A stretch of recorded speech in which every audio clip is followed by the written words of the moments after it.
All right.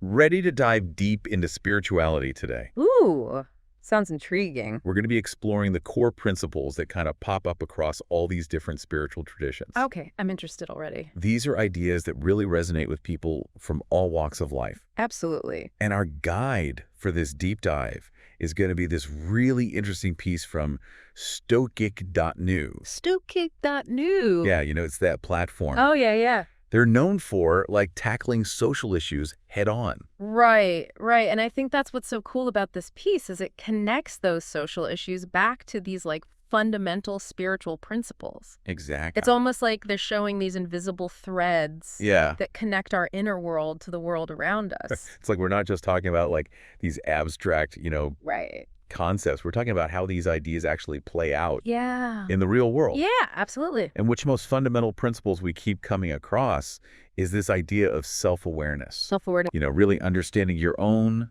thoughts, emotions, your behaviors. Oh, yeah. The whole shebang. Mm-hmm. But I'm curious, from your perspective, what makes it so crucial in the grand scheme of spirituality?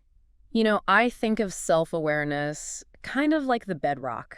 It's the starting point for everything else. And, even ancient Buddhist traditions like Vipassana meditation, they were already onto this. Yeah. Emphasizing deep introspection. They believe that by carefully observing your inner world, you can uncover these profound truths about yourself. Wow. And the nature of reality. It's amazing how these, practices that have been around for centuries are becoming so relevant I know. in today's world. It's like even Carl Jung was talking about individuation. Right. This idea of integrating all the different parts of yourself. Right. And he believed that by facing these kind of hidden parts of ourselves, even the messy ones, especially the messy ones, we could actually become more whole and balanced individuals. It's like he was way ahead of his time in a lot of ways. He was, yeah. And it's fascinating how Stoic.new brings that inner work back to social change. Yeah. They argue that by understanding our own shadows, our own biases and limitations, we're actually better equipped to then go out and address injustice in the world. It's so it's not just about personal growth. Yeah. It's about understanding how our inner world impacts the outer world. Exactly. So, okay, we've got this self-awareness thing down. Okay. At least in theory. Right. But how do we actually live with that awareness? That's where I always get tripped up. Yeah. How can someone like me, who's, constantly on the go, actually be more present? The million-dollar question. And again, ancient wisdom has these surprisingly practical insights. Okay. The Satipatthana Sutta, a key text in Buddhism, lays out this framework for mindfulness of the body, feelings, mind, and the world around you. Wow. It's really just about tuning into what's happening right now without judgment. You make it sound so easy. Oh, I know. My mind is like a popcorn machine half the time. Oh, tell me about it. Do you ever struggle with that constant mental chatter? Oh, absolutely. It's definitely a practice, not a perfect state. Okay. I remember this one time. Yeah. Well, let's just say a squirrel and a particularly chaotic meditation session taught me a lot about patience. Okay, so even the experts have their squirrel moments. Everyone has their squirrel moments. That makes me feel a little better. Right.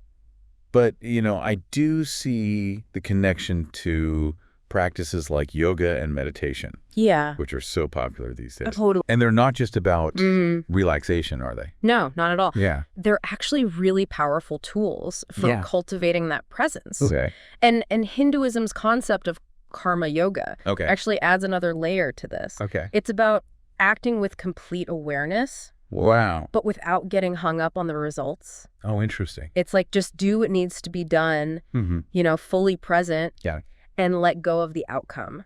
So it's this really mindful approach to even the most mundane tasks. Exactly. And I can see how that could really shift your whole perspective. Totally. It's amazing how these ancient ideas are now being backed up by modern science. Right. There are studies that show mindfulness can actually reduce our stress and improve our well-being. It's that beautiful marriage between ancient wisdom and modern science. Yeah. It gets me so excited. Me too. Me too. Yeah. But, it's not just about being present in our own little bubble. Yeah. It's also about connecting with something larger. Yeah. And that leads us to another core principle. Okay. Love and compassion. Okay, so these were two words Big word. that I feel like get thrown around a lot. They do. But what do they really mean in a spiritual sense? Mm. Because I think for a lot of people, like when I hear those words, I think of like warm, fuzzy feelings. Right. But I'm not sure I really grasp like the deeper meaning behind them. I think in a spiritual context, Right. love and compassion are really about transcending that self-centered bubble and extending like genuine care to both yourself and others. Okay, so it's not just a feeling. It's like an active choice. It is. A way of being in the world. It is. So this makes me think of how different traditions approach these ideas. Because like in Christianity, there's this concept of unconditional love or agape. Agape. Yeah. And it's seen as this divine virtue. Right. And in Buddhism, there's karuna, Right. which is compassion. Right. And metta, which is loving kindness. Loving kindness. Yeah. And these are like essential practices. Yeah. And then Hinduism emphasizes ahimsa, Ahimsa. Yeah. which means nonviolence. Nonviolence. Which stems from this deep reverence for all life. Yeah. So it's like even though these concepts are expressed differently across these various traditions, they're all pointing toward this deep respect for oneself and others. Absolutely. It's not just about avoiding harm, Right. but it's actively promoting well-being and understanding. It's a beautiful thing. It's fascinating how, again, science is showing us that acts of kindness actually benefit the giver as well. Like, there's research in positive psychology that shows compassion Yeah. can actually boost happiness, Yes. reduce stress, and even strengthen relationships. So it's a win-win. Yeah, it's like a win-win. Like you said. Yeah. But it makes me wonder Yeah. if love and compassion are so powerful, why are they so hard to practice consistently? Right. Why do we get so caught up in negativity and judgment? That's a great question. And I think that takes us to another like, crucial aspect of spirituality. Oh. This idea of feeling connected to something bigger than ourselves. Yes. Yeah, it's like we're hardwired for this connection, Right.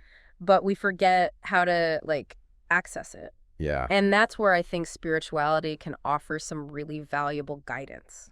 Well, This yearning that you're talking about, that sense of belonging to something greater. Yeah. It's like it echoes through so many different philosophies and traditions. Yeah, it really does. Take, for example, the indigenous worldview. Okay. They emphasize this, like, interconnectedness Okay. of all life, humans, animals, nature, as like one sacred whole. It's beautiful. Yeah. Kind of reminds me of those like incredible nature photos, Oh, yeah. that capture like the vastness of the universe. It's like you feel so tiny, Yeah. but also so connected at the same time. Yeah, exactly. It's crazy. And practices like forest bathing Force bathing, yeah. or Shinrin-yoku, Shinrin-yoku, yeah. they really tap into that Right. deep connection with nature. Okay. It's about like fully immersing yourself in the sights, sounds, smells of the natural world and just allowing yourself to feel that sense of belonging. I've tried forest bathing before, Oh, yeah. and it's incredible how calming it is. Totally. But are there other ways to tap into this Yeah. feeling of connection? Oh, absolutely. Think about Taoism. Taoism, okay. The Tao represents this like natural flow of life. Okay. And being in harmony with that flow Right. is seen as like the ultimate connection. Okay. It's about finding your place in the grand scheme of things. Yeah. But not as like a separate entity. Right. But as part of this like larger interconnected web. It's like everything is in constant motion and we're all like a part of that dance. Exactly. Yeah. And even, transcendentalist thinkers Okay. like Ralph Waldo Emerson, Yeah. they believe that nature held this really deep spiritual significance. Okay. They felt that immersing yourself in nature Right. could actually awaken something profound Wow. within you. So whether it's through, nature or community or Mm-hmm. something else entirely, this feeling of connection Yeah. seems to be like a really key part It is. of this spiritual journey. It is. It's like this reminder that we're not alone in this vast universe. No, we're not. And what's fascinating is that neuroscience is even starting to catch up to this ancient wisdom. It's so cool. Like studies are now suggesting that feelings of awe, the kind we often experience in nature or during, spiritual practices, can actually activate these parts of the brain. Oh, wow. That are associated with belonging and purpose. So we're literally wired for connection. Our brains are wired for connection. Isn't that amazing? That's incredible. It is. It makes me think about the search for meaning. Okay. That big question of why are we here and what's my purpose? Right. It feels so daunting sometimes. It's like trying to find a single grain of sand on this vast beach. Right. Like where do we even begin to unravel that mystery? Well, that's the million-dollar question. Right. And it's one that humans have been grappling with for centuries. It's a journey, not a destination. Okay. But even Viktor Frankl, a psychiatrist who survived the Holocaust. Right. He emphasized the importance of finding meaning, even in the face of immense suffering. Wow. He believed that our capacity to find meaning is actually what allows us to persevere through life's toughest challenges. That's incredibly powerful. It is. It's not about, having an easy life. No. It's about discovering what makes life worth living, even amidst hardship. Precisely. Yeah. And different spiritual traditions offer these really interesting perspectives on this. Okay. So in Hinduism, for example, there's the concept of dharma. Okay, dharma. Yeah. Which refers to living in alignment with your purpose and universal laws. Yeah. It's about discovering your unique path and fulfilling your potential in a way that benefits both yourself and the world around you. It's like everyone has this unique piece of the puzzle to contribute. Exactly. Yeah. And indigenous traditions, they often view individual lives as these interwoven threads in this vast cosmic tapestry. Wow, that's beautiful. Right. Yeah. Each life holds this significance and purpose, contributing to the unfolding story of creation. So how do we even start to search for this meaning? Yeah. Because it can feel so overwhelming. Well, there's no single right answer. Oh. And the journey can unfold in countless ways. Right.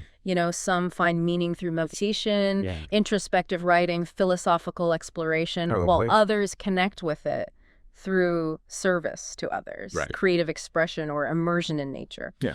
The most important thing is just to remain open to exploration, to experiment, and see what resonates with your soul. It's about being curious and trusting that the path will unfold. Yeah, reveal itself along the way. Exactly. But speaking of paths, I'm curious about this concept of balance and harmony. Okay. Because it feels particularly relevant. It does. In today's fast-paced, often chaotic world. Yeah. How do we find that sense of equilibrium amidst all the noise? That's a question we could all benefit from pondering, in a spiritual sense. Yeah. Balance and harmony are about finding that equilibrium, not just within our physical bodies, but also within our minds and spirits. So it's more than just eating healthy and getting enough sleep, although those are important too.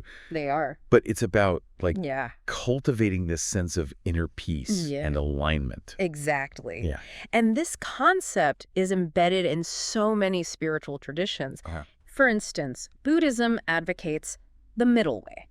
Okay, the middle way. Which is a path that embraces balance between extremes. Okay. It's about finding that middle ground, that sweet spot of moderation and stability. So recognizing that life isn't black and white.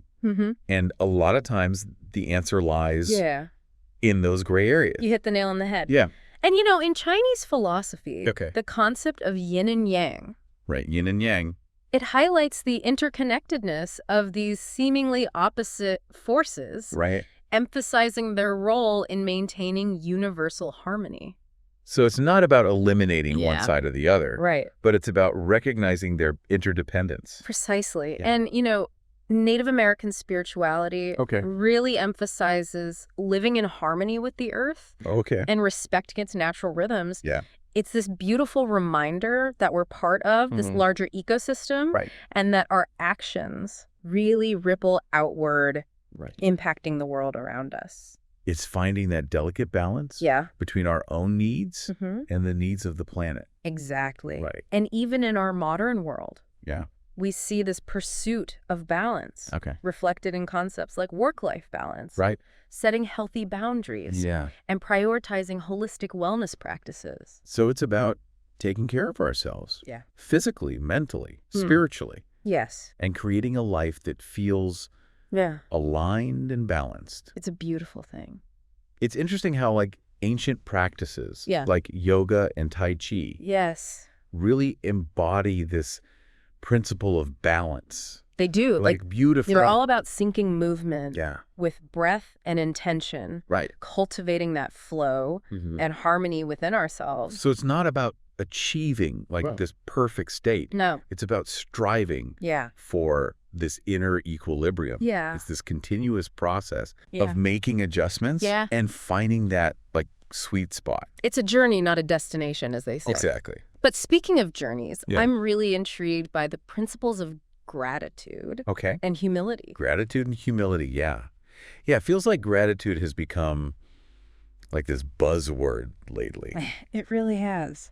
But I'm curious, like, how does it fit into this larger picture of spirituality? You know, it's true. Gratitude is having a moment right now, but its roots in spiritual practices are so deep. It's about shifting our focus from like what we lack to what we have, from this mindset of scarcity to a mindset of abundance. So like recognizing and appreciating all the good things in our lives, both big and small. Exactly. It's about like cultivating this sense of contentment, appreciation for what is, rather than always striving for what isn't. Exactly. And gratitude often goes hand in hand with humility. Humility, It's about recognizing that we're not the center of the universe. We're a part of something much larger than ourselves. It's about letting go of that ego that need to be right, to be in control, and embracing this sense of interconnectedness. It makes me think of those like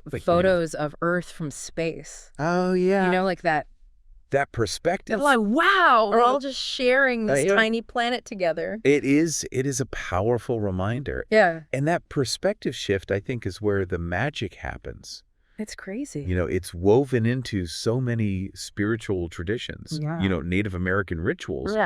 They often begin with these gratitude offerings to honor the earth's gifts, acknowledging this interdependence with nature. You know, in Christianity, gratitude is a central theme in prayer. You know, expressed through the phrase, give thanks to the Lord. And Buddhist teachings emphasize gratitude for all experiences. Recognizing that even challenges contribute to our growth and wisdom. So finding those like glimmers of gratitude, even amidst difficult times. Choosing to see the good, appreciate what we have, and approach life with this sense of humility and wonder. Humility and wonder. I love that. And what I find fascinating is how science is now. I know, right? Like backing up it's amazing. What spiritual traditions have known. For centuries. Like there are studies that show practicing gratitude can actually boost our happiness.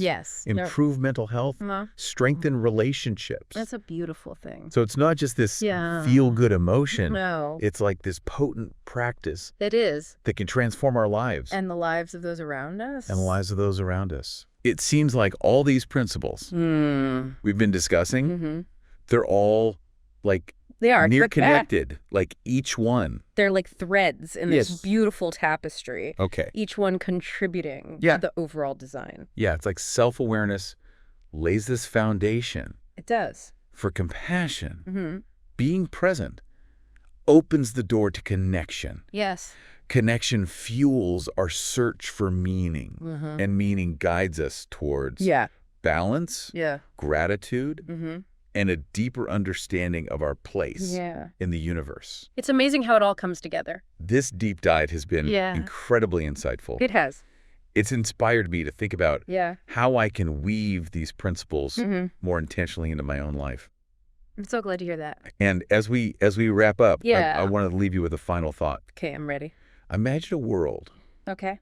where these principles of self-awareness, compassion, connection, gratitude were at the heart of every decision, every interaction, every system. What kind of world could we create? What kind of world could we create? I love that. What if these principles became like the guiding lights for how we relate to ourselves, to each other, and to the planet? That's beautiful. It's a reminder that spirituality isn't just about personal growth. No. It's about creating a better world. A better world for everyone. For everyone. Yes.